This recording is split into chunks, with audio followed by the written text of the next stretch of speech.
God has given a good place for all of you to gather. இங்கே கூடும்படியாக தேவன் உங்கள் எல்லாருக்கும் ஒரு நல்ல இடத்தை கொடுத்திருக்கிறார். Yeah.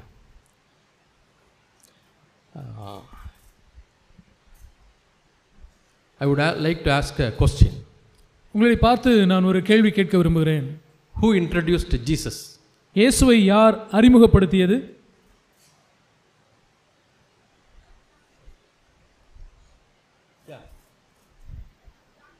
Yeah. Very good answer from Jerry. Jude. Yeah. நல்ல பதில். Yeah. John the Baptist. யோவான் ஸ்நானன். Any other answer? வேறு ஏதாவது பதில் இருக்கிறதா? Who introduced Jesus? இயேசுவை யார் அறிமுகப்படுத்தியது? Yeah, we read in Luke Gospel, angels introduced Jesus to the shepherd. லூக்கா எழுதின சுவிசேஷத்திலே நாம் வாசிக்கிறோம், தேவதூதர்கள் மேய்ப்பர்களுக்கு இயேசு கிறிஸ்துவை அறிமுகம் செய்தார்கள். That is found in Luke chapter 2 verses 10, 11 and 12. அது லூக்கா 2ஆம் அதிகாரம் 10, 11, 12 வசனங்களிலே நாம் அதை பார்க்கிறோம். It's a good news, a glad tidings. அது சந்தோஷத்தை உண்டாக்கும் நற்செய்தி, which brings joy to all the people. எல்லா ஜனத்துக்கும் மிகுந்த சந்தோஷத்தை உண்டாக்கும் செய்தி. Yeah. But this time it was a little baby Jesus who was introduced. இந்த சமயத்திலே அறிமுகப்படுத்தப்பட்ட இயேசு ஒரு குழந்தையாகிய இயேசு. So there was no salvation, there was no conviction of sin, there was no conversion. அந்த இடத்திலே பாவத்தை குறித்ததான உணர்வு அல்லது மனம் திரும்புதல், ரட்சிப்பு இப்படிப்பட்டதான காரியங்கள் சம்பந்தப்பட்டிருக்கவில்லை. But one thing was there. ஆனால் ஒரு காரியம் இருந்தது. Worship was there. அங்கே ஆராதனை இருந்தது. The shepherds came, they saw the baby, they worshipped. மேய்ப்பர்கள் வந்தார்கள், அந்த குழந்தையை பார்த்தார்கள், அதை பணிந்து கொண்டு ஆராதித்தார்கள். The wise men from east came and they worshipped. கிழக்கிலிருந்து சாஸ்திரிகள், ஞானிகள் வந்து அந்த குழந்தையை பணிந்து கொண்டார்கள். So it is part of the knowledge of God.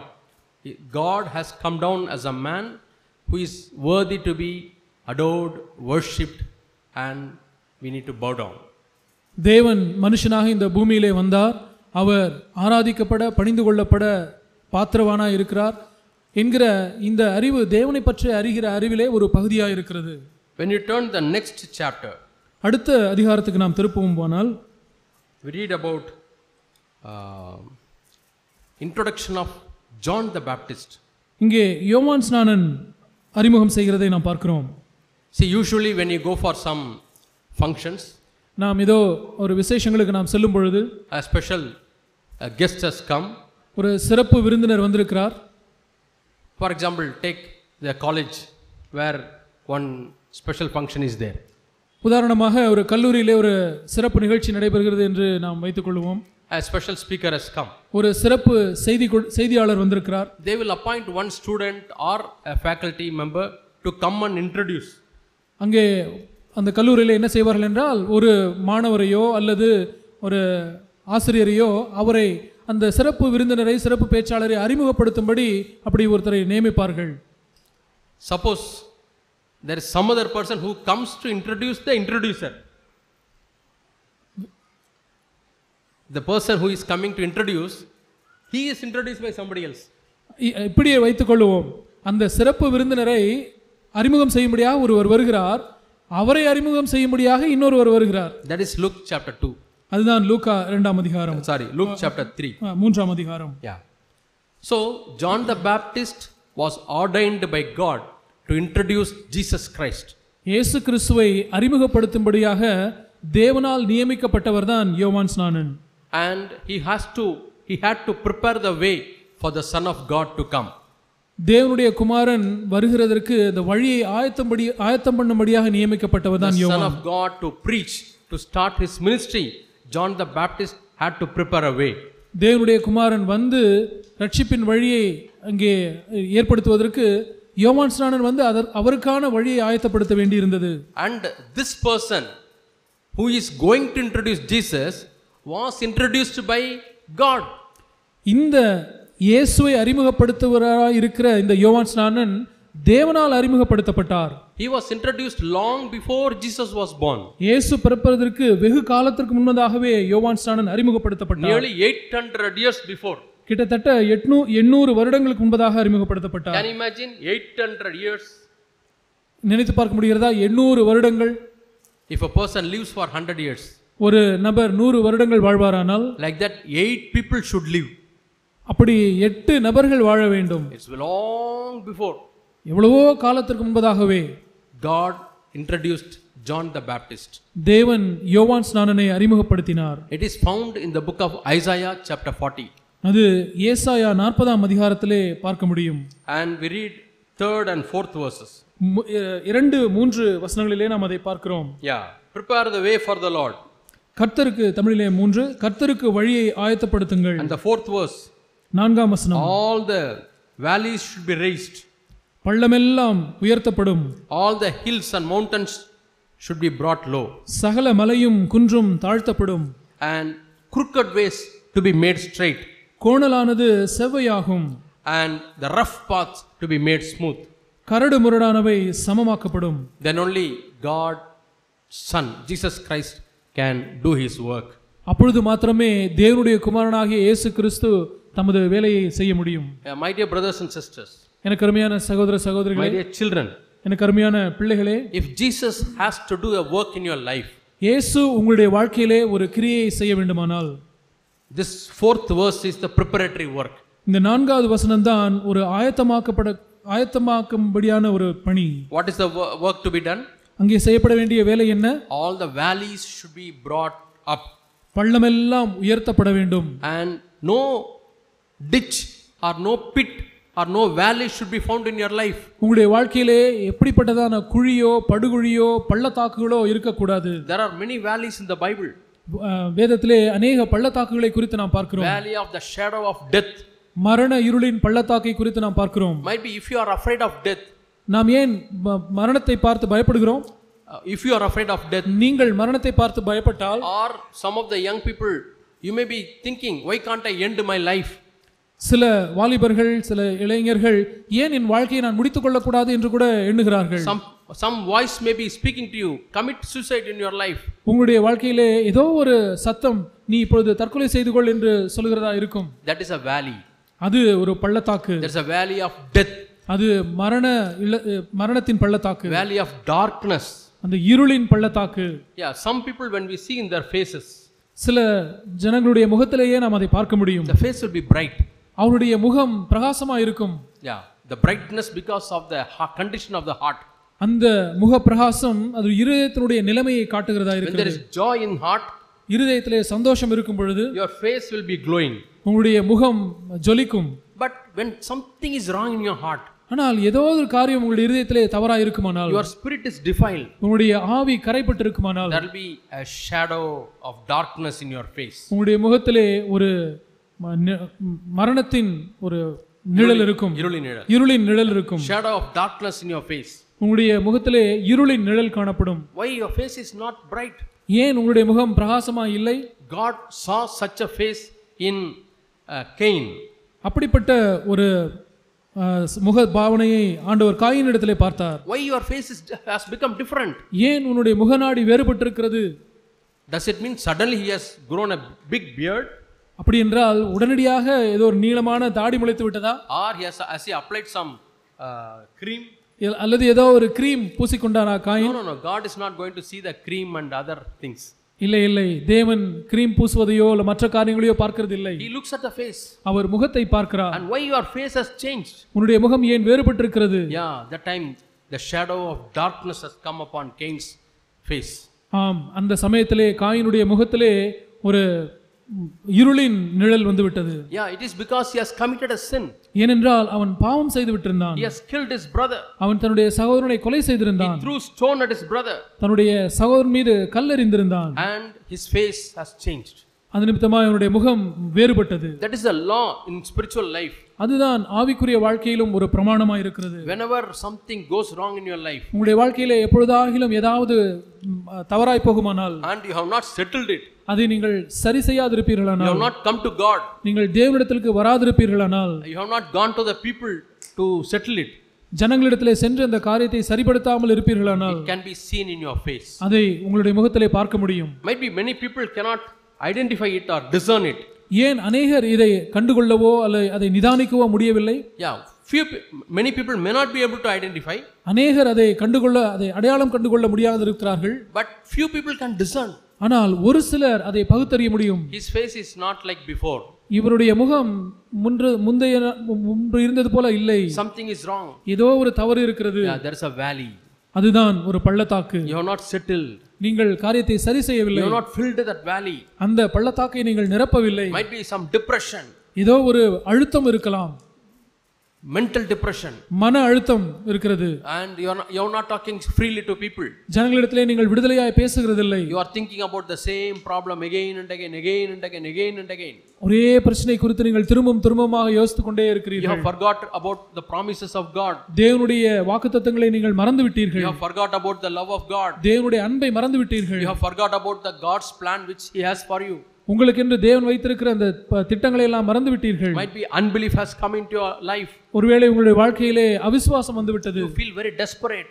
நீங்கள் மிகவும் நிர்பந்தமான ஒரு நிலைமையாய் இருக்கிறீர்கள். You are not able to speak to other sisters or brothers. மற்ற சகோதரர்களிடத்திலோ உங்களால் விடுதலையாய் பேச முடியவில்லை. There is no freedom in the spirit. உங்களுடைய ஆவியிலே ஒரு விடுதலை இல்லை. Something is restricting you. ஏதோ ஒன்று உங்களை அப்படியே நெருக்கி கொண்டிருக்கிறது. And it is pulling you down. அது உங்களை கீழே இழுத்து கொண்டே இருக்கிறது. Hopeless situation. ஒரு நம்பிக்கையற்ற சூழ்நிலை.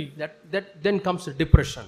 அப்பொழுதுதான் மன அழுத்தம் உண்டாகிறது. If the depression is there, மன அழுத்தம் இருக்கும் பொழுது long time, நீண்ட காலமாக இருக்கிறது, then it becomes a psychiatric problem. அது ஒரு மனநலம் சம்பந்தப்பட்ட பிரச்சனையாய் மாறி விடுகிறது. We need not be afraid if some problem comes like that. அப்படி ஏதோ ஒரு பிரச்சனை வந்தால் நம்ம அதை குறித்து பயப்பட தேவையில்லை. When your body gets fever, உங்களுடைய சரீரத்திலே ஒரு ஜுரம் வரும் பொழுது there is treatment. அதற்கு மருத்துவம் இருக்கிறது. God has provided such medicines. தேவன் அப்படிப்பட்ட மருந்துகளை அதற்கு ஏற்படுத்தி இருக்கிறார். You become all right. நீங்கள் சரியாகி விடுகிறீர்கள். The same way when your soul gets a fever, அதே விதமாக உங்களுடைய ஆத்மாவிலே ஒரு ஜுரம் வருகிறது என்றால், that is a name psychiatric. அதற்கு பெயர்தான் மனநலம். Psycho means soul. சைக்கோ என்றால் மனம். But this world and cinema has used that name wrongly. ஆனால் இந்த உலகமும் இந்த சினிமா உலகமும் அந்த வார்த்தையை தவறாக பயன்படுத்துகிறது. They call somebody as a psycho. ஒரு யாரையோ பார்த்து இவன் ஒரு சைக்கோ என்று சொல்கிறது. Everybody has got psycho. எல்லாருக்குமே இந்த சைக்கோ மனம் இருக்கிறது. Psycho means soul. சைக்கோ என்றால் ஆத்துமா. I am having soul. என்னிடத்திலே ஆத்துமா இருக்கிறது. Pneuma means spirit. நியூமா என்றால் ஆவி. I have a pneuma. என்னிடத்திலே ஒரு ஆவி இருக்கிறது. God has revived it. தேவன் அதை உயிர்ப்பித்திருக்கிறார். Everybody has got the pneuma. ஒவ்வொருவருக்கும் ஆவி இருக்கிறது. And the pneuma word comes pneumatic.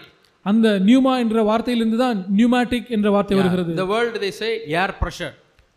உலகத்திலே ஒரு காற்றினுடைய அழுத்தம் என்று சொல்கிறார்கள். Pneumatic. Pneumatic. That word originally came from this word pneuma. ஆனால் அந்த வார்த்தை ஆரம்பத்திலே இந்த வார்த்தை நியூமா என்ற வார்த்தையிலிருந்து தான் வந்தது. So when the soul has some fever, ஆகவே இந்த ஆத்மாவிலே ஒரு ஜுரம் ஏற்பட்டால் it needs treatment. அதற்கு ஒரு மருத்துவம் தேவைப்படுகிறது. Or it needs some deliverance. அதிலிருந்து ஒரு விடுதலை தேவை. Always you need not go to a doctor. நீங்கள் எப்பொழுதுமே அதற்கு மருத்துவரை தான் பார்க்க வேண்டும் என்று இல்லை. நீங்கள் இயேசுவிடத்திலே செல்லலாம். You can come to the word of God. நீங்கள் தேவனுடைய வார்த்தைக்கு வரலாம். You can claim the promises. நீங்கள் தேவனுடைய வாக்குத்தத்தங்களை உரிமை கோரலாம். You can be delivered from the depression. அப்பொழுது உங்களுடைய மன அழுத்தத்திலிருந்து விடுதலையாக முடியும். Or you can go to a brother. அல்லது ஒரு சகோதரனிடத்திலே நீங்கள் செல்லலாம். Or a sister. ஒரு சகோதரியிடத்திலே செல்லலாம். And you talk.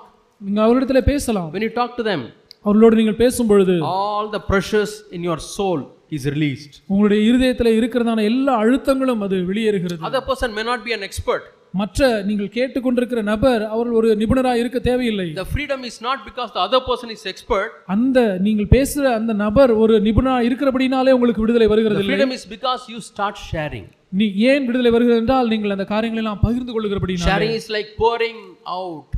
அப்படி பகிர்ந்து கொள்வது ஒரு காரியங்களை எல்லாம் அப்படியே ஊற்றி விடுகிறது போல இருக்கிறது. Then the pressure inside is released. அப்படி ஊற்றி விடும் பொழுது உள்ளே இருக்கிறதான அந்த அழுத்தம் அது வெளியேறி விடுகிறது. In your kitchen you have the pressure cooker. உங்களுடைய சமையலறையிலே உங்களுக்கு இந்த பிரஷர் குக்கர் இருக்கும். So when you keep on heating, அதை மூடி அடுப்பிலே வைத்து நீங்கள் தொடர்ந்து சூடேற்றிக் கொண்டே இருப்பீர்களானால் the pressure cooker knows it has to share to the atmosphere. அந்த பிரஷர் குக்கருக்கு அழுத்தம் அதிகமாக இருக்கிறது. அது வெளி உலகத்தோடு அது அந்த காற்றை அந்த அழுத்தத்தை வெளிவிட வேண்டும் என்று விரும்புகிறது. It shares to the kitchen atmosphere. அந்த கிச்சன் சூழ்நிலைக்கு அந்த அழுத்தத்தை அது வெளியேற்றி விடுகிறது. பகிர்ந்து கொள்கிறது. That is the sharing of the cooker. அதுதான் அந்த குக்கர் அது பகிர்ந்து கொள்ளுகிற and காரியம். you don't understand the language. அதனுடைய மொழியை நீங்கள் அறிந்து கொள்கிறதில்லை. You call it as whistle. அதை நீங்கள் விசில் என்று சொல்கிறீர்கள். And you find out whether 3 whistles or 5 whistles. நீங்கள் அது 3 விசிலா அல்லது 5 விசிலா என்று நீங்கள் பார்க்க வேண்டும். Yeah, to release the pressure. அந்த பிரஷரை, அந்த அழுத்தத்தை வெளியே விடுவதற்காக. Sometimes the pressure is so much you need 7 whistles. சில சமயங்களிலே அழுத்தம் அதிகமாக இருக்குமானால் நீங்கள் 7 விசில் கூட அது வரும். Sometimes some brothers and sisters they just give 1 whistle, one sharing, they say problem is not solved. ஒரு சில சகோதரர்கள் பேசுவார்கள், அது ஒரு விசில் அடிக்கிறது போல இருக்கும், அவருடைய அழுத்தம் வெளியேறிவிடும். Probably 7 whistles are needed. ஒரு சிலருக்கு ஒருவேளை 7 விசில்கள் வர வேண்டியதா இருக்கும். 7 times you may have to go and share. ஒரு நபரிடத்திலே 7 முறை கூட நீங்கள் உங்கள் காரியங்களை பகிர்ந்து கொள்ள வேண்டியிருக்கும். 7 times you have to go and sit before God and share to God. அல்லது 7 முறை தேவனிடத்திலே சமூகத்திலே அமர்ந்து தேவனிடத்திலே நீங்கள் பகிர்ந்து கொள்ள வேண்டியிருக்கும். Prayer is a very beautiful provision. ஜெபம் என்பது மிக அருமையான ஒரு ஏதுகரம். I was working in another university. நான் வேறு ஒரு பல்கலைக்கழகத்திலே பணி செய்தேன். And I had a professor who is a friend to me. எனக்கு ஒரு பேராசிரியர், ஒரு நண்பராக இருந்தார். And he used to tell me, அவர் என்னிடத்தில் இப்படி சொல்லுவார், oh you Christians you don't get depression. கிறிஸ்தவர்கள் உங்களுக்கெல்லாம் மன அழுத்தம் வருகிறதில்லை தானே? Why sir? ஏன் சார் அப்படி சொல்கிறீர்கள்? He said you go to God every day and you start sharing. நீங்கள் தேவனிடத்திலே ஒவ்வொரு நாளும் சென்று நீங்கள் அவரிடத்திலே பகிர்ந்து கொள்கிறீர்கள் அல்லவா? And he used to tell me, அவர் இப்படி சொல்லுவார், when I get a depression I will come to your church.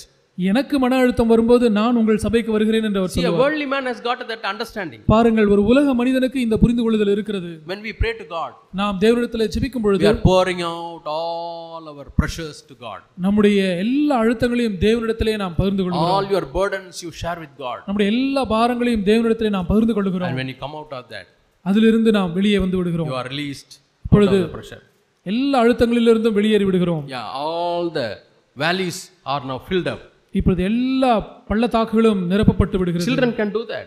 சிறு பிள்ளைகள் அதை செய்ய முடியும். Do you have a problem in your school? உங்களுடைய பள்ளியிலே உங்களுக்கு ஒரு பிரச்சனையா? Your classmate is harassing you? உங்களுடைய கிளாஸ்மேட் உங்களை துன்பப்படுத்திட்டே இருக்காங்களா? Or they call you with a bad name? அல்லது உங்களை ஏதாவது தவறான பெயரை, பட்ட பெயரை சொல்லி அழைக்கிறார்களா? Or some girls, are you experiencing some kind of harassment? சில சிறு பெண் பிள்ளைகள் கூட இப்படி துன்புறுத்தலை அனுபவிக்கிறீர்களா? From your teachers sometimes. ஒருவேளை உங்களுடைய ஆசிரியர்களிடத்திலிருந்து கூட அப்படி நீங்கள் அனுபவிக்கலாம். And your pressure is increasing. அது நிமித்தமாக உங்களுடைய அழுத்தம் அதிகரித்துக் கொண்டே இருக்கிறது. You don't like going to class. நீங்கள் வகுப்புக்கு போகிறதுக்கே உங்களுக்கு பிடிக்கவில்லை. Every day getting up and getting ready and go to school is a burden. ஒவ்வொரு நாளும் எழுந்து கிளம்பி பள்ளிக்கு போவதே ஒரு பெரிய பாரமாக இருக்கிறது. It is a valley. இவைகள் எல்லாம் பள்ளத்தாக்குகள். Come to God. தேவனிடத்திலே வந்து விடுங்கள். Spend few minutes. ஒரு சில நிமிடங்கள் தேவனிடத்திலே செலவிடுங்கள். This teacher is always scolding me. ஆண்டவரே, இந்த ஆசிரியர் எப்பொழுதுமே என்னை திட்டிக் கொண்டே இருக்கிறார்கள். She is treating me with partiality. அவர்கள் எப்பொழுதுமே என்னை ஒரு பட்சபாதமாய் நடத்துகிறார்கள். Bless her Lord. அவர்களை ஆசீர்வதியும் ஆண்டவரே. Lord bless her. ஆண்டவரே, அந்த ஆசிரியை ஆசீர்வதியும். Pray this prayer. அப்படி நீங்கள் ஜெபிக்கலாம். You will change. நீங்கள் மாற்றம் அடைவீர்கள். You will become a better person to tackle it. நீங்கள் அதை சமாளிக்க ஒரு நல்ல ஒரு மேன்மையான நபராய் மாறிவிடுவீர்கள். Sometimes unrighteous may be done to you. சில சமயங்களிலே உங்களுக்கு அநீதி இழைக்கப்பட முடியும். Same answer you have written. ஒரே பதிலை தான் நீங்களும் எழுதி இருக்கிறீர்கள். Like your friend. உங்களுடைய நண்பர் எழுதி இருக்கிறது போல தான். He got 8 marks for that answer. அந்த உங்கள் நண்பருக்கு 8 மார்க் போடுகிறார். You got only 4 marks. உங்களுக்கு 4 மார்க் தான் போடுகிறார்கள். And you go to teacher. ஆசிரியரிடத்தில் போகிறீர்கள். She scolds you. ஆசிரியை உங்களை திட்டுகிறார்கள். She finds some other mistake and scolds you. வேற ஏதோ தவறை காண்பித்து உங்களை திட்டுகிறார்கள். So next time you don't feel like going to the teacher. ஆகவே அடுத்த முறை இந்த ஆசிரியரிடத்தில் நான் போகவே வேண்டாம் என்று நினைத்து விடுகிறீர்கள். Okay, what to do? Let me suffer. நான் என்ன செய்வது? நான் இப்படி கஷ்டப்பட தான் வேண்டும் என்று இருந்து விடுகிறீர்கள். You pray to God. நீங்கள் தேவனிடத்தில் ஜெபிக்கலாமே. Tell to God. தேவனிடத்தில் சொல்லுங்கள். Talk to God. தேவனிடத்தில் பேசுங்கள். When you find some valley, immediately you fill it. ஏதாவது ஒரு பள்ளத்தாக்கு வரும்பொழுது உடனடியாக அதை நிரப்பி விடுங்கள். Then you are preparing the way for Jesus to work in your life. அப்பொழுது இயேசு உங்களுடைய வாழ்க்கையிலே கிரியை செய்வதற்கு நீங்கள் வழியை ஆயத்தப்படுத்துகிறவராய் He will bring more peace. அவர் உங்களுக்கு அதிகமான சமாதானத்தை கொண்டு வருவார். He will bring more joy. உங்களுக்கு அதிகமான சந்தோஷத்தை கொண்டு வருவார். It will bring more life to you. உங்களுக்கு அதிகமான ஜீவனை கொண்டு வருவார். And tomorrow you will be a witness. நாளைக்கு நீங்கள் ஒரு சாட்சியாக இருப்பீர்கள். To those who are suffering like that, like you have suffered. நீங்கள் பாடுபட்டதை போல, துன்பப்பட்டதை போல துன்பப்படுகிறவர்களுக்கு நீங்கள் ஒரு சாட்சியாய் பின்னாளிலே வர முடியும். That is the meaning of being a witness for Jesus. அதுதான் இயேசுவுக்கு சாட்சியாய் இருப்பது என்றால் பொருள். And this is the way the valley has to be filled. இவ்விதமாகத்தான் அந்த பள்ளத்தாக்கு நிரப்பப்பட வேண்டும். Some of you are worrying about your family life. உங்களிலே ஒரு சிலர் உங்களுடைய குடும்ப வாழ்க்கை குறித்து கவலைப்படுகிறீர்கள். Family situation. குடும்ப சூழ்நிலை. Why for me it is happening like ஏன் this? எனக்கு இப்படி நடந்து கொண்டே இருக்கிறது? Yeah, for all others are happy. மற்றவர்கள் எல்லாம் சந்தோஷமா இருக்கிறார்களே, Only I am suffering like this. நான் மட்டும் தான் இப்படி கஷ்டப்பட்டு That is கொண்டிருக்கிறேன். another valley. இது ஒரு இன்னொரு பள்ளத்தாக்கு. God wants you to fill up that valley. தேவன் அந்த பள்ளத்தாக்கை நீங்கள் நிரப்பும்படியாய் விரும்புகிறார். Yeah, we are unique. நாம் ஒரு தனியாய் ஒரு தனித்துவர்களாய் இருக்கிறோம். Yeah, everybody is unique to God. ஒவ்வொருவரும் தேவனை பொறுத்தமட்டில் ஒரு தனித்துவமான நபராய் இருக்கிறோம். What is the meaning of you being unique? அந்த தனித்துவம் என்றால் என்ன? Yeah, brother Joel is there. சகோதரன் ஜோயல் இருக்கிறார். God wants to build up a church in Tambaram. இந்த தாம்பரம் சபையிலே தேவன் சகோதரனை வைத்திருக்கிறார். Okay, let us take 100 copies of photocopies of Joel. 100 photocopy Joel போல நாம் எடுத்து விடுவோம். So 100 Joels are there. 100 ஜோயல்கள் இங்கே இருக்கிறார்கள். How will you feel? நீங்கள் எப்படி உணர்வீர்கள்? That's not the way God is working. தேவன் அவிதமாய் பணி செய்கிறதில்லை. Everybody is different.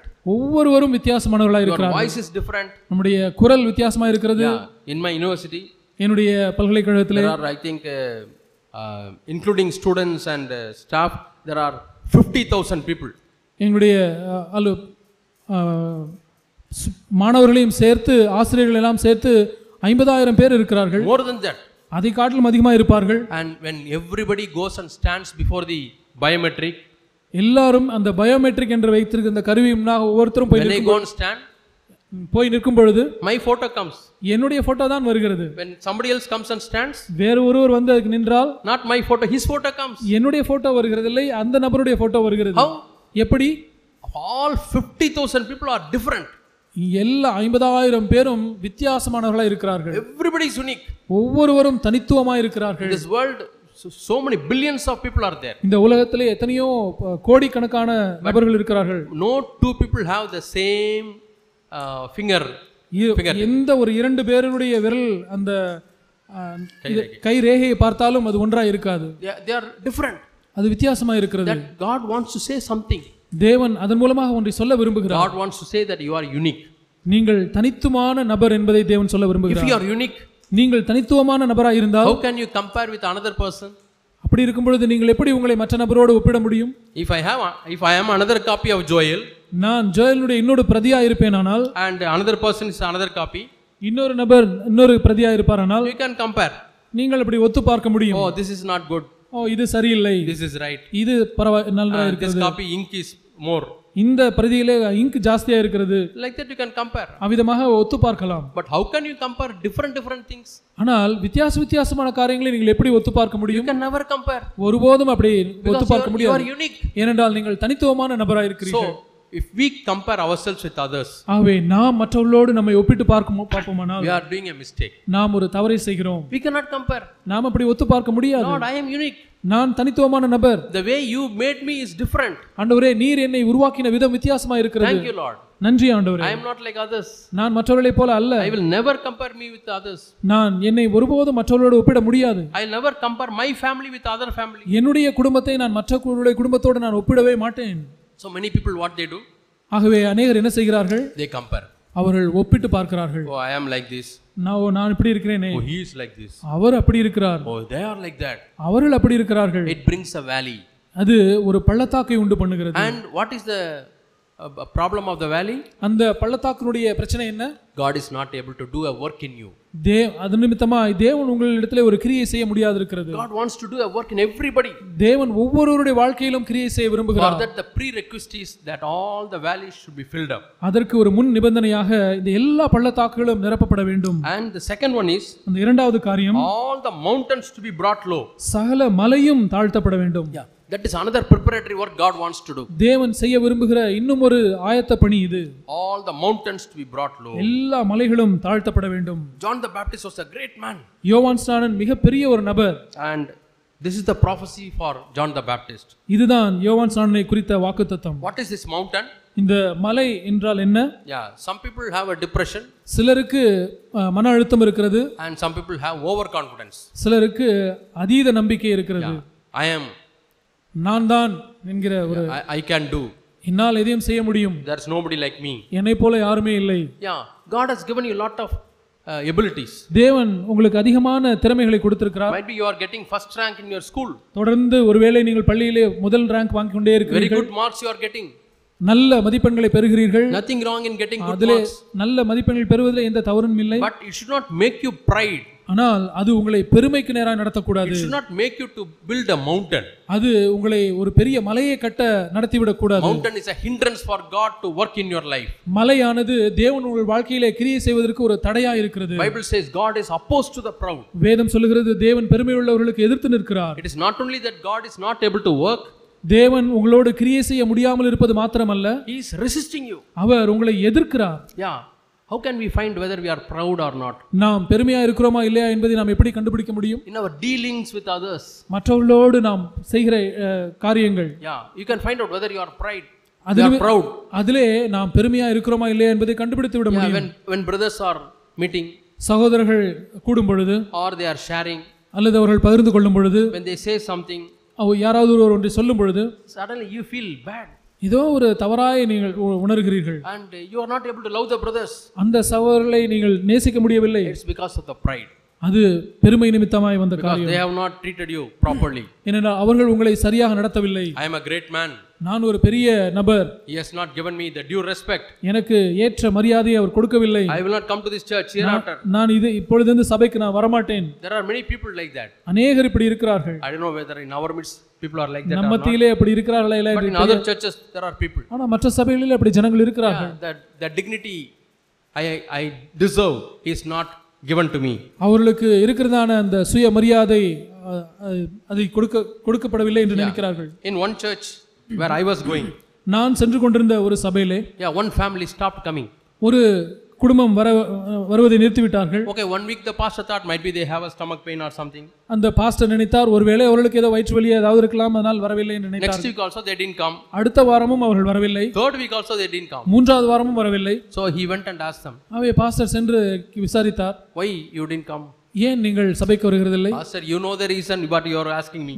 பாஸ்டர், உங்களுக்கு எல்லாம் காரணம் தெரியும், ஆனாலும் எங்களுக்கு தெரியாத போல கேட்கிறீர்களே. When I came last week, நான் கடந்த வாரம் சபைக்கு வந்த பொழுது, you asked this brother to read psalms, you did not ask me to read psalms. அந்த சகோதரர் சங்கீத வாசிக்க சொன்னீர்கள், என்னை நீங்கள் வாசிக்க சொல்லவில்லை. That was the first week we went there to the church.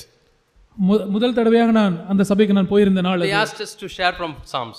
சங்கீதத்திலிருந்து ஏதோ பகிர்ந்து கொள்ள சொன்னார்கள். Because I shared, he stopped coming. நான் அதை பகிர்ந்து கொண்டபடினாலே அந்த சகோதரன் வருவதை நிறுத்திவிட்டார். Can you neglect me? எப்படி என்னை நீங்கள் அப்படி உதாசீனப்படுத்த முடியும்?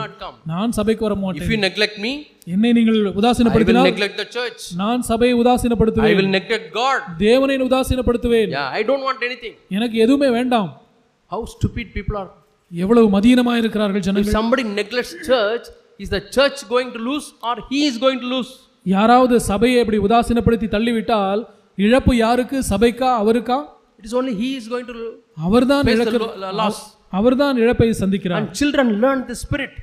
அந்த பிள்ளைகளும் அந்த ஆவியை கற்றுக்கொள்கிறார்கள். And with the same spirit they go to some other church. அதே ஆவியோடு மற்ற சபைக்கு வேறொரு சபைக்கு அவர்கள் செல்கிறார்கள். And they expect the same treatment. அதே மரியாதையை அவர்கள் எதிர்பார்க்கிறார்கள். If it is not given, they go to அந்த மரியாதை அவர்களுக்கு கொடுக்கப்படவில்லை என்றால் வேற ஒரு சபைக்கு போய் விடுகிறார்கள். And between husband and wife, கணவன் மனைவிக்கு இடையே lot of opportunities God has kept in that relationship. அந்த உறவிலே தேவன் எத்தனையோ சந்தர்ப்பங்களை வைத்திருக்கிறார். How you can identify the occasions where you are proud? நீங்கள் பெருமையா இருக்கிறீர்கள் என்பதை கண்டுபிடிக்கிறதுக்கு எத்தனையோ சந்தர்ப்பங்கள் இருக்கிறது. As soon as we find out a mountain, நாம் அந்த ஒரு மலையை கண்டுபிடித்த மாத்திரத்திலே, as soon as we find a hill, ஒரு குன்றை கண்டுபிடித்த மாத்திரத்திலே, we should thrash it.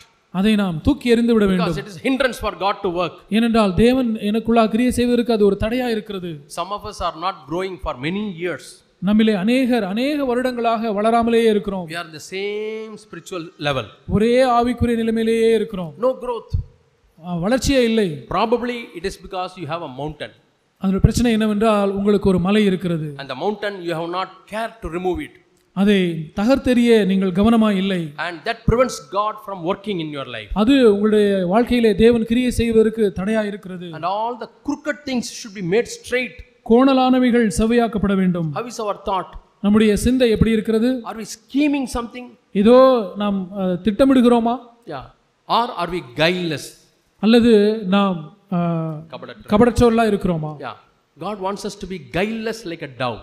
ஒரு புறாவை போல கபடற்றவர்களாய் நாம் இருக்கும்படி தேவன் We need விரும்புகிறார். to be open. வெளிப்படையாக இருக்க We விரும்புகிறார். need to be transparent. நாம் வெளியரங்கமாய் வெளிப்படையாக இருக்க விரும்புகிறார். We should not be scheming something. ஏதோ ஒரு காரியத்தை அப்படியே திட்டம் பண்ணி பண்ணுகிறவர்களாக How இருக்கக்கூடாது. can I speak something and bring down this person? ஏதோ ஒரு காரியத்தை எவ்விதமாய் நான் பேசி இந்த நபரை நான் கீழே இழுக்க முடியும் Bring என்று down the other person's reputation. மற்றவருடைய நன்மதிப்பை எப்படி நான் கீழே கொண்டு வர முடியும் என்று யோசிப்பது. So we need to know all the facts before we pass a judgment. ஒரு தீர்ப்பு செய்வதற்கு முன்பதாக எல்லா உண்மைகளையும் நாம் அறிந்திருக்க வேண்டும். Otherwise we should not speak about it. அப்படி இல்லை என்றால் அதை குறித்து நாம் பேசவே கூடாது. We should tell, I am sorry, I don't know all the facts. நாம் என்ன சொல்ல வேண்டும் என்றால் அப்படிப்பட்ட சமயத்திலே எனக்கு எல்லா உண்மையும் தெரியாது என்று சொல்லுகிறோம். Some brother is coming and asking. ஏதோ ஒரு சகோதரன் வந்து உங்களிடத்திலே கேட்கிறார் என்று வைத்துக் கொள்வோம். Joel, last time you did you see he did like that? Joel பார்த்தீர்களா? கடந்த முறை அவர் இவ்விதமாக செய்தார். And don't you think it is because of this? இது நிமித்தமாக தான் அவர் செய்தார்.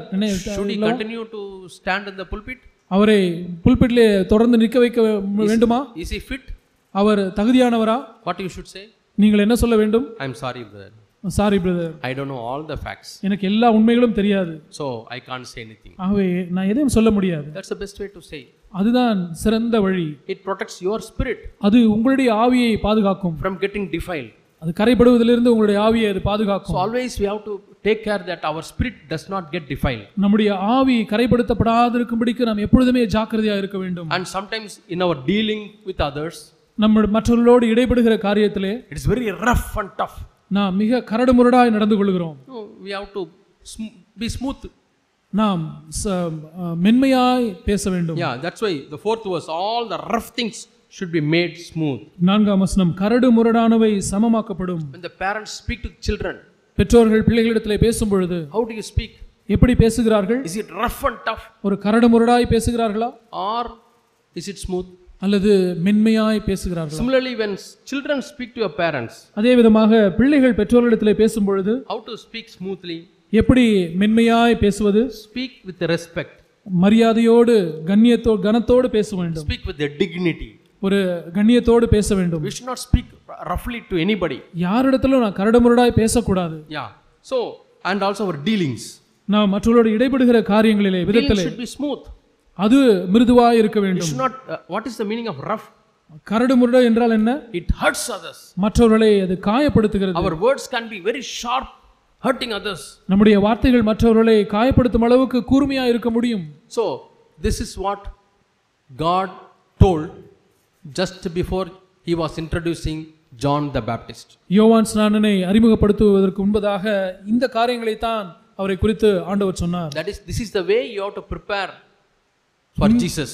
இப்படி இந்த விதத்திலே தான் இயேசுவுக்கு வழியை நீ ஆயத்தப்படுத்த வேண்டும் என்று யோவான் ஸ்நானனுக்கு Even now it is true. இப்பொழுதும் இது உண்மையாக இருக்கிறது. So kindly check these 4 points. தயவு கூர்ந்து இந்த 4 காரியங்களையும் நீங்கள் Is there a valley in your life? உங்களுடைய வாழ்க்கையிலே ஒரு பள்ளத்தாக்கு இருக்கிறதா? You may say once upon a time I had a valley, I filled it. நீங்கள் சொல்லலாம், வெகு காலத்துக்கு முன்பதாக எனக்கு பள்ளத்தாக்கு இருந்தது, அதையெல்லாம் நான் நிரப்பி விட்டேன் என்று சொல்லலாம். That is correcting the past issues. அது கடந்த கால காரியங்களை சரி செய்வது. See, in the industry they have what is called as control. தொழிற்சாலைகளிலே ஒரு கண்ட்ரோல் என்று கட்டுப்பாட்டு கருவி என்று சொல்வார்கள். There are 3 things. 3 காரியங்கள் இதிலே உண்டு. One is past mistakes they will try to correct now. ஒன்று கடந்த காலத்தில் ஏற்பட்ட தவறுகளை இப்பொழுது சரி செய்வார்கள். That is feedback control. அது ஃபீட்பேக் கட்டுப்பாடு என்று சொல்வார்கள். And second one is current correction. இரண்டாவது காரியம் தற்பொழுது நிகழ்கிற அந்த தவறுகளை எல்லாம் சரி செய்வது. Today how I am speaking. இன்றைக்கு நான் எப்படி பேசுகிறேன்? Today how I dealt with. இன்றைக்கு நான் எப்படி மற்றவர்களோடு இடைபடுகிறேன்? After going home. நான் வீட்டுக்கு சென்ற பிறகு find out. அதை கண்டுபிடியுங்கள். That is current. அங்கே அது தற்சமயம் நடக்கிற காரியம். Judging our life now. இது தற்போதைய நம்முடைய வாழ்க்கையை சோதித்து பார்த்து நிதானிப்பது. And another thing the industries do is இன்னொரு காரியம் தொழில் காரியங்களை செய்வது. They control what is going to happen in the future. எதிர்காலத்திலே என்ன நடக்கும் என்பதை யோசித்து அதை சரி செய்கிறார்கள். How is it possible, brother? இது எப்படி சாத்தியம் சகோதரனே? We can control the past and present. கடந்த காலத்தையும் நிகழ்காலத்தையும் சரி செய்யலாம். How can I control the future? எப்படி எதிர்காலத்தில் நடக்க போவதை சரி செய்ய முடியும்? That is possible. அது முடியும். Suppose industry is making these spectacles. இந்த தொழிற்சாலையிலே இப்படிப்பட்ட ஒரு கண்ணாடியை தயாரிக்கிறார்கள் என்று வைத்துக் கொள்ளுங்கள். So they want the metal frame. அவங்களுக்கு ஒரு மெட்டல் ஃப்ரேம் செய்கிறார்கள். And they want this glass piece. இந்த நடுவுல ஒரு கிளாஸ் பீஸ் வேண்டும். So this glass piece they are buying from one company. இந்த ஒரு கிளாஸை வேறொரு கம்பெனியிலிருந்து வாங்குகிறார்கள். Only new manager came. இப்பொழுது புது மேனேஜர் வந்து விட்டார். He gets commission. அவருக்கு கமிஷன் வருகிறது. So he got some other company supplying glass. வேறொரு சப்ளை பண்ணுகிற கம்பெனியிலிருந்து கிளாஸை வாங்குகிறார். And that fellow, because he gave commission, அந்த இப்ப புதிதாக இருக்கிற சப்ளையர் கமிஷன் கொடுத்தபடினாலே he sends a substandard product. ஒரு தரம் தாழ்ந்த ஒரு கண்ணாடியை அனுப்புகிறார். And you buy the glass. நீங்கள் இப்போது கண்ணாடியை வாங்குகிறீர்கள். Suddenly there's a crack. திடீரென்று ஒரு கிராக் வந்து விடுகிறது. And you go and tell them. அவரிடத்திலே போய் சொல்லுகிறீர்கள். They say okay, we will replace. நாங்கள் ரீப்ளேஸ் பண்ணி தருகிறோம் என்று சொல்லுகிறார். Again another glass crack comes. இன்னொரு அதை வாங்கின பிறகும் அதிலே ஒரு கிராக் வருகிறது. Because the raw material which they are purchasing is not good. அதனுடைய காரியம் என்ன? அவர்கள் வாங்குறதான அந்த பொருள் அது சரியில்லை, நல்ல தரம் இல்லை. It makes mistakes in the future. That mistake occurs in the future. அது அதனுடைய தவறு எதிர்காலத்தில் நடைபெற போகிறது. So in the same way, அதே விதமாக the thoughts that I receive now, நான் இப்பொழுது சிந்தித்துக் கொண்டிருக்கிற யோசனைகள், the things which I see now, நான் இப்பொழுது பார்க்கிற காரியங்கள், and the things which I read now, இப்பொழுது நான் வாசிக்கிற காரியங்கள், if they are good, அவைகள் நல்லவைகளா இருக்குமானால் my future will be good. என்னுடைய எதிர்காலம் நல்லதா இருக்கும். That's how I can control. அவிதமாய் தான் நான் எதிர்காலத்தை கட்டுப்படுத்த முடியும். What my children read now, இப்பொழுது பிள்ளைகள் எப்படிப்பட்ட காரியங்களை வாசிக்கிறார்கள், what my children see now, பிள்ளைகள் இப்பொழுது எப்படிப்பட்ட காரியங்களை பார்க்கிறார்கள். lot of time is there, they go on seeing something in the mobile or TV. எப்பொழுதுமே மொபைல்லையோ டிவிலையோ ஏதாவது ஒன்றை பார்க்கிறீர்கள். Without your knowledge, that is shaping their future. உங்களுடைய அறிவு இல்லாமலேயே உங்களுடைய எதிர்காலத்தை அவைகள் எல்லாம் தீர்மானிக்கிறதா இருக்கிறது. And they become bad. உங்களுடைய எதிர்காலம் தவறாய் மாறி விடுகிறது. At that time it's difficult to change. அந்த சமயத்திலே காரியங்களை சரி செய்வது கடினமாக இருக்கும். So that is called future control. ஆகவே இது எதிர்காலத்தை கட்டுப்படுத்தக்கூடிய காரியம். That's why Bible we find lot of warnings. ஆகவே வேதத்திலே நாம் ஏராளமான எச்சரிப்புகளை நாம் பார்க்கிறோம். So Paul was much concerned about this future control. Pavul எதிர்காலத்தில் ஏற்பட வேண்டிய கட்டுப்பாடை குறித்து மிகவும் கருத்துள்ளவராக இருந்தார். Read Timothy, 1 Timothy, 2 Timothy. 1 தீமோத்தேயு 2 தீமோத்தேயு வாசித்து பாருங்கள். He gives lot of warnings. எத்தனையோ எச்சரிப்புகளை அவர் கொடுக்கிறார். Yeah, do this and don't do this. இதை செய்யாதே என்று சொல்கிறார். Keep you away from this. இந்த காரியங்களை விட்டு விலகு என்று சொல்கிறார். Hold on to eternal life. நித்திய ஜீவனை பற்றிக்கொள் என்று சொல்கிறார். Run away from youthful lust. பாலிய இச்சைக்கு விலகி ஓடு என்று சொல்கிறார். Yeah. Why you should run away now from youthful lust? பாலிய இச்சைக்கு ஏன் நாம் இப்பொழுது விலகி ஓட வேண்டும்? So tomorrow you will not be an adulterer. அப்பொழுதுதான் எதிர்காலத்திலே நீங்கள் ஒரு விபச்சாரக்காரனாய் மாறிவிடாமல் இருக்க முடியும். But today you are not fleeing the youthful lust. ஆனால் இன்றைக்கு நீங்கள் அந்த வாலிப இச்சைக்கு விலகி ஓடாதிருப்பீர்களானால் you are spoiling your future. உங்களுடைய எதிர்காலத்தை நீங்கள் கெடுத்துக் கொள்கிறீர்கள். So you have to correct what has happened in the past. ஆகவே கடந்த காலத்திலே நடந்த காரியங்களை நீங்கள் சரி செய்ய வேண்டும். If God gives you conviction, தேவன் உங்களுக்கு அதை குறித்ததான உணர்வை கொடுப்பாரானால், Zacchaeus did that. சகேயு அப்படித்தான் செய்தார். Lord, I will settle all those past. ஆண்டவரே, கடந்த கால எல்லா தவறுகளையும் நான் சரி செய்வேன் என்று சொன்னார். Jesus said salvation has come to this house. இயேசு சொன்னார், இந்த வீட்டுக்கு ரட்சிப்பு வந்தது என்று சொன்னார். And currently, ஆனா இப்பொழுது you cleanse yourself. உங்களுடைய cleanse உங்களை yourself. நீங்கள் சுத்திகரிக்க வேண்டும். We read in 2 Corinthians chapter 7 and verse 1. 2 கொரிந்தியர் 7:1 நாம் வாசிக்கிறோம். Through the fear of God, you cleanse yourself from all defilement from the flesh and the spirit. ஆவியிலும் மாம்சத்திலும் உள்ள எல்லா அசுசியும் நீங்கள் உங்களை சுத்திகரித்துக் கொள்ளுங்கள் என்று சொல்கிறார். And perfect the holiness, sanctify and பரிசுத்தமாக்குதலை தேவ பயத்தோட பூரணப்படுத்த கடவோம் என்று சொல்கிறது. Yeah, we have to sanctify ourselves in the present. நாம் தற்சமயத்திலே நம்மை நாம் சுத்திகரித்துக் கொள்ள வேண்டும். So we read in Isaiah. ஏசாயாவிலே நாம் வாசிக்கிறோம். Chapter 40 and verse 6. 40:6 வாசிக்கிறோம். He says there will be a voice in the desert. அங்கே வனாந்திரத்திலே கூப்பிடுகிற சத்தம் ஒன்று இருக்கும். What is that voice? அந்த சத்தம் என்ன? That voice is the voice of John the Baptist. அதுதான் யோவான் ஸ்நானனுடைய சத்தம். Yeah. We come back to Luke chapter 3. லூக்கா 3ஆம் அதிகாரத்துக்கு நாம் திரும்பவும் வரலாம். The same portion is repeated in Luke chapter 3. அதே வேத பகுதி லூக்கா 3ஆம் அதிகாரத்திலும் சொல்லப்பட்டிருக்கிறது. Chapter 3 and verse 3. 3ஆம் அதிகாரம் 3ஆம் வசனம். Yeah, prepare a way for the Lord. கர்த்தருக்கு வழியை ஆயத்தப்படுத்துங்கள். Yeah, then fourth verse, what we have, four things we have seen, they are mentioned here. 4ஆம் வசனத்திலே நாம் பார்த்த 4 காரியங்களே இங்கு சொல்லப்பட்டிருக்கிறது. Yeah. So it is the introduction about John the Baptist. இது யோவான் ஸ்நானனை குறித்த ஒரு அறிமுகம். What we read in Isaiah. ஏசாயாவிலே நாம் பார்த்த காரியங்கள். He is a voice in the desert. அவன் வனாந்திரத்திலே கூப்பிட்டு சொல்லுகிற ஒரு சத்தமா இருக்கிறார். And somebody is asking John the Baptist, who are you? யாரோ ஒருவர் யோவான் ஸ்நானனை பார்த்து நீங்கள் யார் என்று கேட்டால், Are you Christ? நீர் கிறிஸ்துவா? He said, I am not Christ. நான் கிறிஸ்து அல்ல. I am just a voice in the wilderness. நான் வனாந்திரத்திலே ஒரு சத்தமாய் மாத்திரம் இருக்கிறேன். That is his introduction. அதுதான் அவரை குறித்த அறிமுகம். And another introduction. இன்னும் ஒரு அறிமுகம். What he is telling? அவர் என்ன சொல்லுகிறார்? He says, I am not worthy. நான் பாத்திரன் அல்ல. That shows how much he is humble. அவர் எவ்வளவாய் தாழ்மையா இருக்கிறார் என்பதை அது காட்டுகிறது. In front of Jesus Christ he wants to humble himself. இயேசு கிறிஸ்துவுக்கு முன்பதாக தம்மை தாமே மிகவும் தாழ்த்துக விரும்புகிறார் யோவான் ஸ்நானன். Yeah. And Luke chapter 3. லூக்கா 3ஆம் அதிகாரம். And verses starting from 5th verse it says, I am the voice in the desert. 5ஆம் வசனத்திலே நான் You can read that verse. 5ஆம் வசனம், மாம்சமான யாவரும் தேவனுடைய இரட்சிப்பை காண்பார்கள் என்றும் வனாந்திரத்திலே கூப்பிடுகிறவனுடைய சத்தம் உண்டாகும் என்று ஏசாயா தீர்க்கதரிசி ஆகமத்தில் எழுதியிருக்கிற பிரகாரம். Yeah. So now John the Baptist is preaching. இப்பொழுது யோவான் ஸ்நானன் பிரசங்கிக்கிறார். He preaches about the repentance. மனம் திரும்புதலை குறித்து பிரசங்கிக்கிறார். Yeah, 8th verse. 8ஆம் வசனம். Yeah, give fruit of repentance. மனம் திரும்புதலுக்கு ஏற்ற கனிகளை கொடுங்கள். 6th verse, he speaks about repentance. 6ஆம் வசனத்திலே மனம் திரும்புதலுக்கு ஏற்ற ஞானஸ்நானத்தை குறித்து பிரசங்கித்தார். And then what is the practical way of repentance he is telling? அதற்கு பிறகு எப்படி நடைமுறை வாழ்க்கையிலே மனம் திரும்புவது என்பதை குறித்து சொல்கிறார். After hearing all these messages, இந்த செய்திகள் எல்லாம் கேட்ட பிறகு people thought that he is Jesus. ஜனங்கள் பார்த்து இவர்தான் கிறிஸ்து இயேசு என்று நினைத்துக் கொண்டார்கள். So they are asking, are you Jesus? அவர் பார்க்கலாம், நீதான் இயேசுவா கிறிஸ்துவா என்று கேட்கிறார். 15th 15ஆம் வசனம். All were thinking this must be Jesus.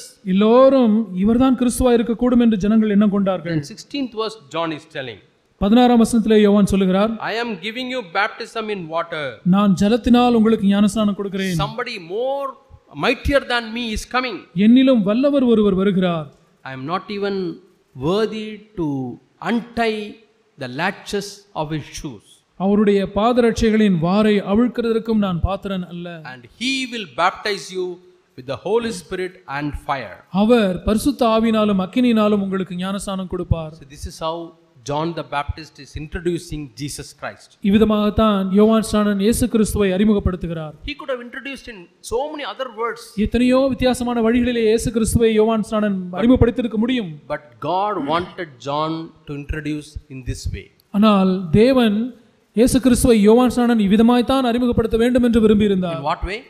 இந்த விதத்திலே, mightier than me is coming. என்னை காட்டிலும் அதிக வல்லமை உள்ளவர் வருகிறார். Yeah, mightier than I is coming and he will baptize you with the Holy Spirit and fire. என்னிலும் வல்லவர் ஒருவர் வருகிறார், அவர் உங்களை பரிசுத்த ஆவியினாலும் அக்கினியினாலும் உங்களுக்கு ஞானஸ்நானம் கொடுப்பார். Yeah. So have we thought about Jesus in this way? இயேசு கிறிஸ்துவை பார்த்து இவ்விதமாய் நாம் யோசித்திருக்கிறோமா? He could have introduced the one who is coming, he is the good shepherd. வருகிறவர் ஒரு நல்ல மேய்ப்பன் என்று சொல்லியிருக்கலாம். He is going to die in the cross. அவர் சிலுவையிலே மரிக்க போகிறார் என்று சொல்லியிருக்கலாம். One who is coming after me, he is going to redeem you. எனக்கு பின்னாக வருகிறவர் உங்களை மீட்க போகிறவர் என்று சொல்லலாம். So many things he could have told. எத்தனையோ காரியங்களை அவர் சொல்லி இருந்திருக்க முடியும். If I asked you, உங்களை பார்த்து நான் கேட்டால், why Jesus came, இயேசு ஏன் வந்தார் என்று கேட்டால், I am sure I will get more than 10 answers. 10 விதமான அதுக்கு மேற்பட்ட விதமான பதிலை சொல்வீர்கள். He came to die for me. அவர் எனக்காக மரிக்க வந்தார். He came to shed blood for me. எனக்காக இரத்தம் சிந்த வந்தார் என்று He சொல்லுவோம். came to die and rise again. எனக்காக மரித்து உயிர்த்தெழ வந்தார் என்று சொல்லுவோம். He came to save the people. ஜனங்களை ரட்சிக்க அவர் வந்தார் என்று He சொல்லுவோம். came to forgive the people. ஜனங்களை மன்னிக்க வந்தார் என்று He சொல்லுவோம். came to give life to the people. அவர் ஜனங்களுக்கு ஜீவனை கொடுக்க வந்தார் என்று சொல்லுவோம். What else you will say? என்னவெல்லாம் வேறு என்ன சொல்ல முடியும்? Any other answer? வேறு பதில்கள்? Why Jesus came? இயேசு ஏன் வந்தார்?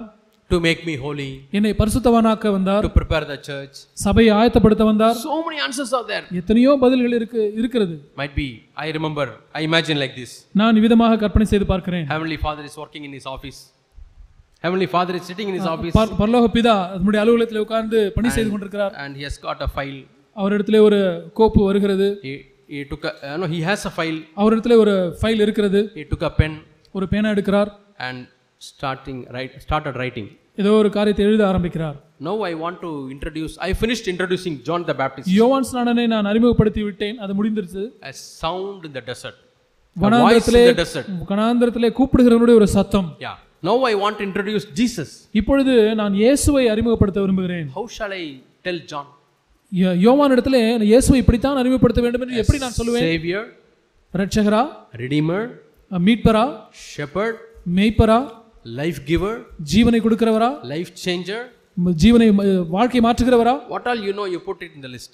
என்னவெல்லாம் போட முடியுமோ அந்த பட்டியலை நீங்கள் போட்டுக்கொள்ளுங்கள். Among the list, one of the things is அந்த பட்டியலிலே ஒரு காரியம் இருக்கிறது. baptizer in the Holy Spirit and fire. பரிசுத்த ஆவியினாலும் அக்கினியினாலும் ஞானஸ்நானம் கொடுப்பவர். And Father is seeing the list. அந்த லிஸ்டை பிதா பார்க்கிறார் and closes. மூடி வைத்து விடுகிறார். And again sees. திரும்ப எடுத்து பார்க்கிறார். And thinks. யோசிக்கிறார். Which will be very very appropriate. எது மிகவும் பொருத்தமாயிருக்கும்? And he ticks. ஒன்றை அவர் டிக் செய்கிறார். That is, he will baptize you with the Holy Spirit and fire. அவர் உங்களை பரிசுத்த ஆவியினாலும் அக்கினியினாலும் உங்களுக்கு ஞானஸ்நானம் கொடுப்பார்.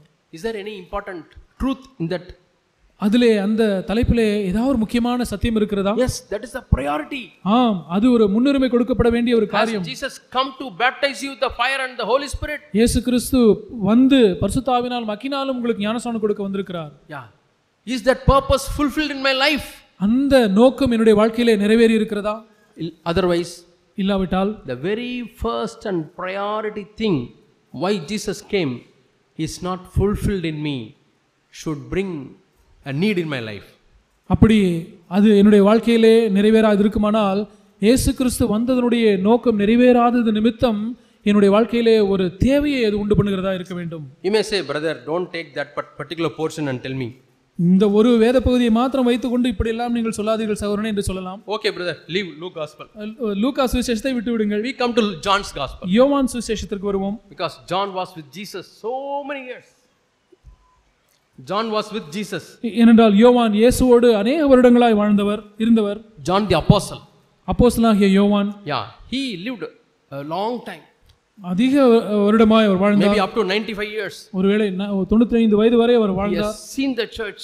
சபையை அவர் பார்த்தார். He has seen Jesus. இயேசுவை அவர் பார்த்தார். He has seen John the Baptist. யோவான் ஸ்நானனை அவர் பார்த்தார். And he is now writing the first chapter. இப்பொழுது அவர் முதல் அதிகாரத்தை எழுதுகிறார். And he thought, அவர் யோசிக்கிறார், I should not miss the introduction of John the Baptist. யோவான் ஸ்நானன் இயேசுவை அறிமுகப்படுத்த அந்த காரியத்தை நான் ஒருபோதும் விட்டுவிடக் கூடாது. That's very very important. அது மிக முக்கியம் என்று நினைத்தார். So he starts writing. ஆகவே இப்படியா எழுத ஆரம்பிக்கிறார். John chapter 1. யோவான் எழுதின சுவிசேஷம் 1ஆம் அதிகாரம் and verse 30. Verse 30. 13ஆம் வசனம். 30. 30ஆம் வசனம். Yeah. He is giving baptism in the Jordan river. அவர் யோர்தான் நதிக்கரையிலே ஞானஸ்நானம் கொடுத்து கொண்டு வருகிறார். And Jesus is also coming. இயேசுவும் வருகிறார். And he says he is the lamb which takes away the sins of the world. இதோ உலகத்தின் பாவத்தை சுமந்து தீர்க்கிற தேவ ஆட்டுக்குட்டி. And he says somebody is coming after me.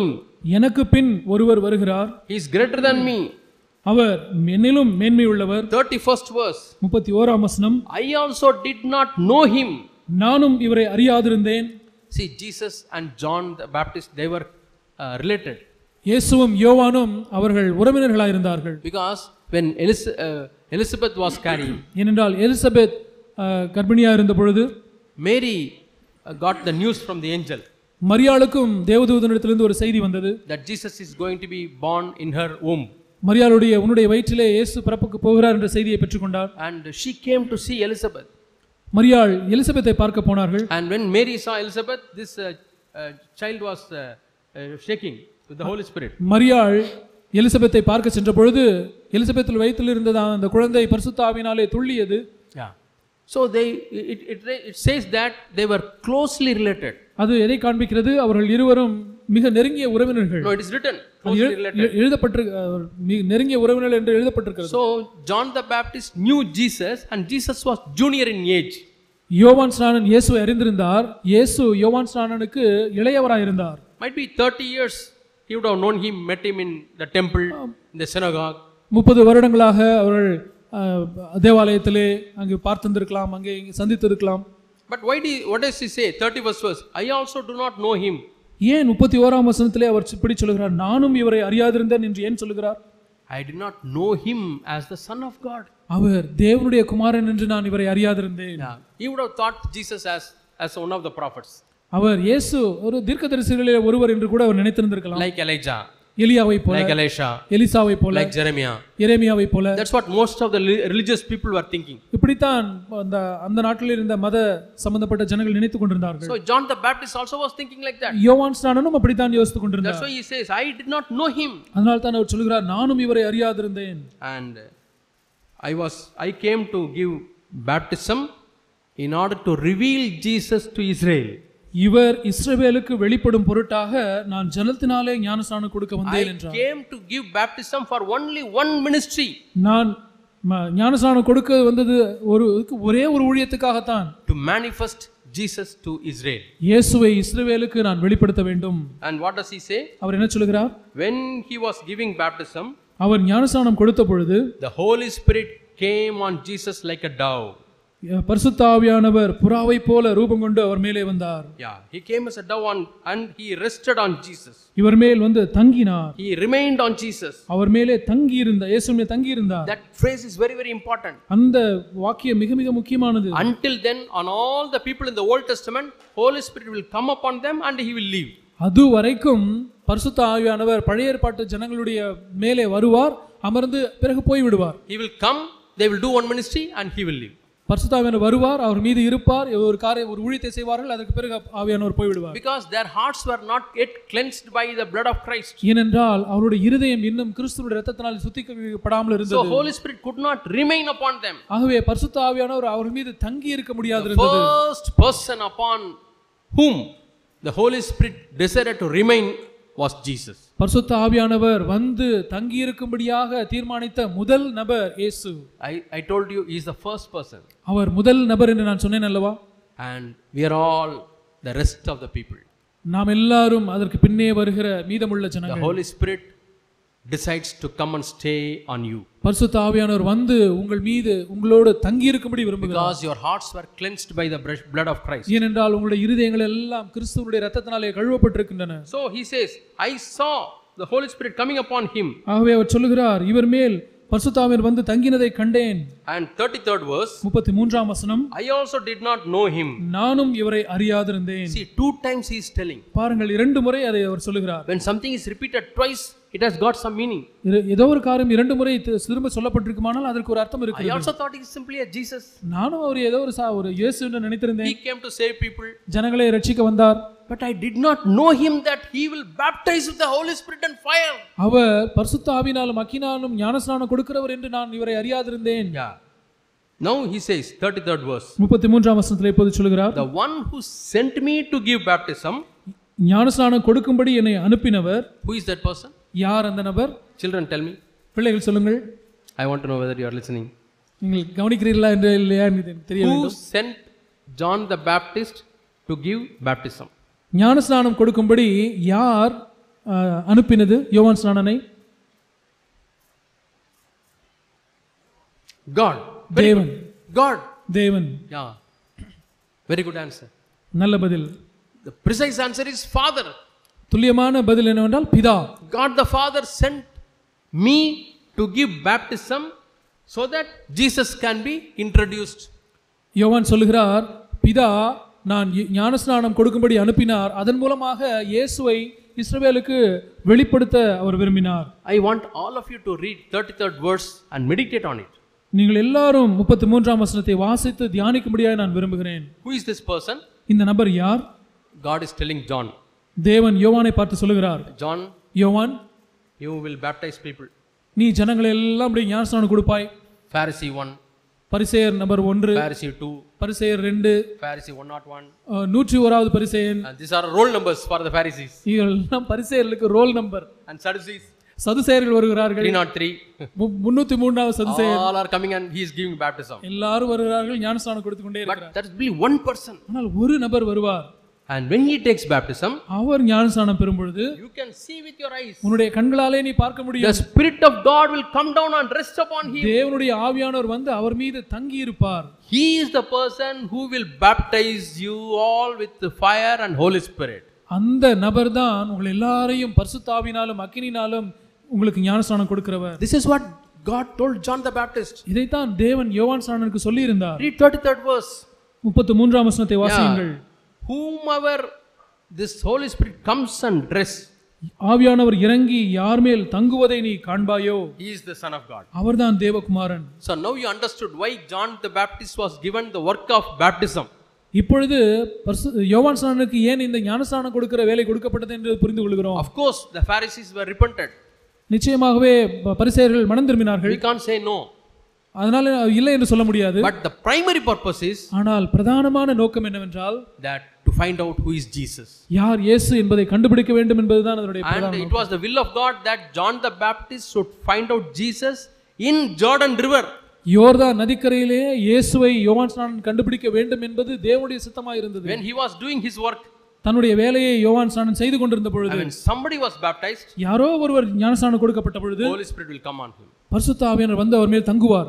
Your work is over. என்னுடைய வேலை அப்பொழுது முடிந்து விட்டது. John, your work is over. யோவானே உன்னுடைய வேலை பணி முடிந்து And you விட்டது. have to tell them that that is the person who will baptize with the Holy Spirit. அவர்தான் பரிசுத்த ஆவியினாலே ஞானஸ்நானம் கொடுக்கிறவர் என்பதை நீ கண்டுபிடித்து விட்டிருப்பாய்.